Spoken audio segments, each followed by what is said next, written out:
नमस्कार। कक्षा 9 वाले छात्र अपना आईटीएस का त्रैमासिक परीक्षा का पेपर देख लीजिएगा।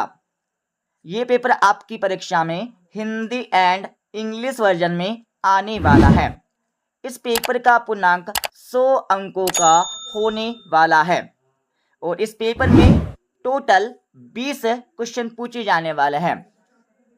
तो सबसे पहले आप सभी को यहाँ पर कुछ निर्देश दिए गए हैं, इनको पढ़ लीजिएगा। इनको पढ़ने के बाद इस पेपर का हमारा पहला प्रश्न दिया है जिसमें सही विकल्प चुनकर लिखना है जो आपकी परीक्षा में आने वाले 5 नंबर के। तो आपका पहला दिया है मौखिक संचार का सही उदाहरण चुने। तो पहले में आपको लिखना होगा तीसरे वाला आमने सामने की बातचीत, ये आपको लिखना है। और आपका ब वाला दिया है तैयारी, ग्रोमिंग एक शब्द है जिसके साथ जुड़ा है। तो बा में आपको करेक्ट आंसर लिखना होगा चौथे वाला स्व प्रबंधन। और यहां पर स वाला देख लीजिएगा, निम्नलिखित में से कौन एक एरो की नहीं है। तो सा में आपको करेक्ट आंसर लिखना होगा पहले वाला शीर्ष। और आपका द वाला दिया है H2O टाइप करने के लिए 2 को उसके उचित स्थान पर पाने के लिए किस ऑप्शन का उपयोग किया जाना चाहिए। तो द में आप सभी को करेक्ट आंसर लिखना होगा चौथे वाला। अब आप सभी ई वाला देख लीजिएगा, निम्नलिखित में से कौन सा नवीकरणीय संसाधन का एक उदाहरण है। तो इसमें आपको करेक्ट आंसर लिखना होगा दूसरे वाला सौर ऊर्जा। अब यहां पर देख लीजिएगा, जो छात्र इंग्लिश मीडियम में है तो इंग्लिश वर्जन बता देते हैं और आंसर भी आपको बता देते हैं। तो पहले में आप सभी को करेक्ट आंसर लिखना होगा तीसरे वाला। और आपका बी वाला दिया है तो बी वाले में आप सभी को करेक्ट आंसर लिखना होगा चौथे वाला। सी वाला देख लीजिएगा, सी वाले में आप सभी को करेक्ट आंसर लिखना होगा पहले वाला टॉप। और डी वाले में आप सभी को करेक्ट आंसर लिखना होगा चौथे वाला। अब आप सभी ई वाला देख लीजिएगा, ई में आप सभी को करेक्ट आंसर लिखना होगा दूसरे वाला सोलर एनर्जी। अब आप सभी दूसरा प्रश्न देख लीजिएगा जिसमें रिक्त स्थानों की पूर्ति करके लिखना है जो आपकी परीक्षा में 5 नंबर के आने वाले हैं। तो आपका पहला दिया है एक मानक कीबोर्ड में कितने फंक्शन की होती है, यह आपको बताना है। तो पहले में आप सभी को लिखना होगा 12 आपको लिखना है। और आपका ब वाला दिया है कट की शॉर्ट की है, तो इसमें लिख लीजिएगा। दूसरे में आपको लिखना होगा कंट्रोल प्लस एक्स, या आपको ब वाला का आंसर लगाना होगा। और स वाला आपका दिया है टाइपिंग की गति को किस में मापा जाता है, तो इसमें आपको लिखना होगा शब्द प्रति मिनट। और कोष्ठक में आप लिख लीजिएगा WPM। और आपका द वाला दिया है हम प्रश्न के अंत में सदैव किसका उपयोग करते हैं। तो द में आपको लिखना होगा प्रश्नवाचक का उपयोग करते हैं, ठीक है। और आपका ई वाला दिया है रिप्लेस की शॉर्टकट की क्या है। तो ई में आपको लिखना होगा कंट्रोल प्लस H, या आपको लिखना होगा ई का आंसर। और यहाँ पर देख लीजिएगा, जो छात्र इंग्लिश मीडियम में है तो इंग्लिश वर्जन आपको दिया हुआ है, तो इनके आंसर मैं बता देता हूँ। तो पहले में आपको लिखना होगा 12 और दूसरे में आपको लिखना होगा कंट्रोल प्लस एक्स, या आपको दूसरे का आंसर लिखना है, ठीक है। और तीसरा आपका दिया है तो तीसरे में आपको लिखना होगा WPM। और आपका चौथा दिया तो चौथे में आपको लिखना होगा क्वेश्चन, 1 सेकेंड, चौथे में आपको लिखना होगा क्वेश्चन टैग, ये आपको लिखना है, ठीक है। और आपका पांचवा दिया है, तो पांचवे में आपको लिखना होगा कंट्रोल प्लस एच। अब आप सभी तीसरा प्रश्न देख लीजिएगा, जिसमें सही जोड़ी का मिलान करके लिखना है, जो आपकी परीक्षा में आने वाली 5 नंबर की। तो आप सभी सही जोड़ी का मिलान कर लीजिएगा।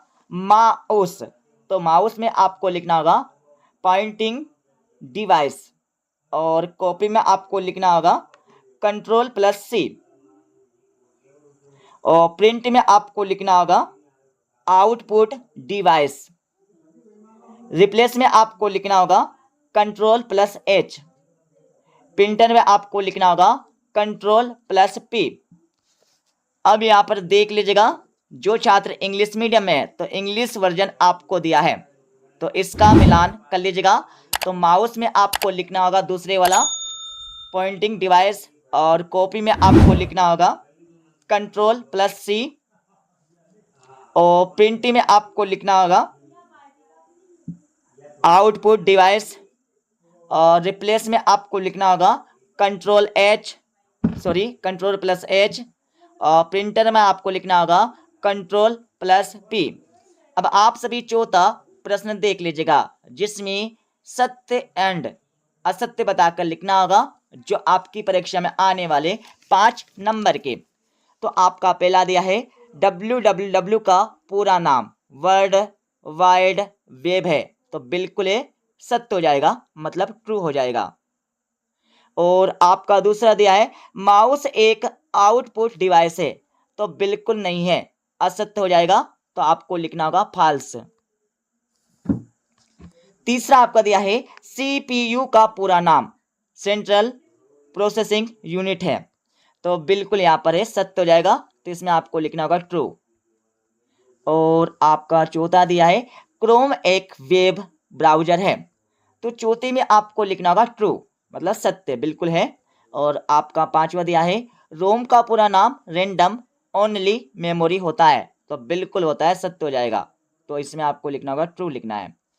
अब आप सभी देख लीजिएगा, जो छात्र इंग्लिश मीडियम में है तो इंग्लिश वर्जन आपको दिया है, तो इनके आंसर बता देते। तो पहले में आपको ट्रू लिखना होगा, दूसरे में आपको फॉल्स, तीसरे में आपको ट्रू लिखना है, और चौथे में आपको ट्रू, और पांचवें में आपको ट्रू लिखना है, मतलब सत्य लिखना है, ठीक है। अब आप सभी लघु उत्तरीय प्रश्न देख लीजिएगा, शॉर्ट आंसर टाइप क्वेश्चन। तो आपका पांचवा दिया है गैर मौखिक संचार क्या है, इसके बारे में आपको लिखना है, यह आपकी परीक्षा में आने वाला 3 नंबर का, ठीक है। और छठा आपका दिया है किन्हीं 3 इनपुट डिवाइस के नाम आपको बताने हैं, तो इसमें आपको लिखना होगा कीबोर्ड और स्कैनर और कैमरा, ठीक है, ये आपको लिख देना 3 इनपुट डिवाइस के नाम। और आपका सातवां दिया है संचार का महत्व क्या है, तो संचार का महत्व आपको बताना होगा। और आठवां आपका दिया है मेल मर्ज क्या है, इसके बारे में आपको लिखना होगा। नौवां आपका दिया है ग्रीन जॉब क्या है, इसके बारे में आपको लिखना है। दीर्घ उत्तरीय प्रश्न देख लीजिएगा, जो आपकी परीक्षा में आने वाले 5 नंबर के। तो आपका 10वां दिया है औपचारिक तथा अनौपचारिक संचार को समझाकर आपको लिखना है। और आपका 11वां दिया आउटपुट डिवाइस को समझाइए एवं किन्हीं 5 आउटपुट डिवाइस के नाम आपको बताना है।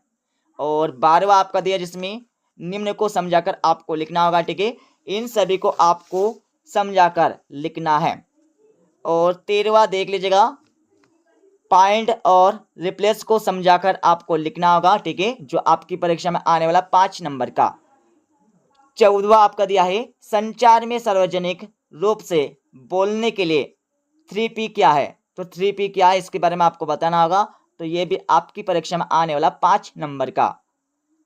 15वां आपका दिया है उद्यमशीलता की विशेषताएं आपको बताना है, तो ये भी आपकी परीक्षा में आने वाला 5 नंबर का।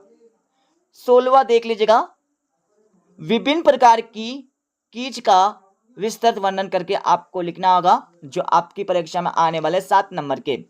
और 17वां आपका दिया, 17वें के बाद 18वां देख लीजिएगा। और 19वां प्रश्न आपका दिया, और 20वें प्रश्न में आपको क्या करना है, इन सभी को समझाकर आपको लिखना है। पहला आपका दिया है हेडर और फुटर। दूसरा आपका दिया है रेम और रोम। इनको समझाकर आपको लिखना है। अब मैं इस पेपर का आपको कुछ यहाँ पर प्रश्नों के उत्तर बता देता हूं, ठीक है। तो आप देख लीजिएगा 5वें प्रश्न का आंसर। तो यहाँ पर 5वें प्रश्न का आंसर आपको दिया, जिसमें पूछा गया था गैर संचार मौखिक क्या है, और आपको 6 का आंसर दिया है, ठीक है। 6 के बाद आपको 7वीं का आंसर यहाँ पर दिया, 7वीं के बाद 8वीं का आंसर आपको यहाँ पर दिया है, ठीक है, जिसमें आपको बताना होगा मेल मर्ज क्या है। तो इसकी परिभाषा आपको दी गई है। इसके साथ ही आप सभी देख लीजिएगा 9वें प्रश्न का आंसर, ठीक है। 9वें के बाद आप सभी को यहाँ पर मिल जाएगा 10वें प्रश्न का आंसर। पूरा देख लीजिएगा ऊपर से लेकर नीचे तक। और 10वीं के बाद आप सभी को 11वीं का आंसर यहाँ से मिल जाएगा। 11वीं के बाद आप सभी देख लीजिएगा 12वें प्रश्न का आंसर, जिसमें बोल्ड और इटैलिक और इसके साथ ही रेखांकित, ठीक है, इन सभी को आपको यहाँ पर इनकी परिभाषा आपको लिखना होगा परीक्षा में। रेखांकन मतलब अंडरलाइन, ठीक है। और इसके साथ ही यहाँ पर देख लीजिएगा 13वें प्रश्न का आंसर, क्वेश्चन नंबर 13 का आंसर आपको दिया है यहाँ पर, पूरा ऊपर से लेकर नीचे तक देख लीजिएगा। और इसके साथ ही आप सभी को यहाँ पर मिल जाएगा 14वें प्रश्न का आंसर। 14 के बाद आप सभी को यहाँ पर 15वें प्रश्न का आंसर मिल जाएगा, ठीक है, पूरा ऊपर से लेकर नीचे तक देख लीजिएगा। इसके साथ ही आपको क्वेश्चन नंबर 16 से लेकर 20 तक के आंसर अपनी एनसीईआरटी बुक से देखकर पढ़ लेना है, ठीक है। मिलते अगले वीडियो में।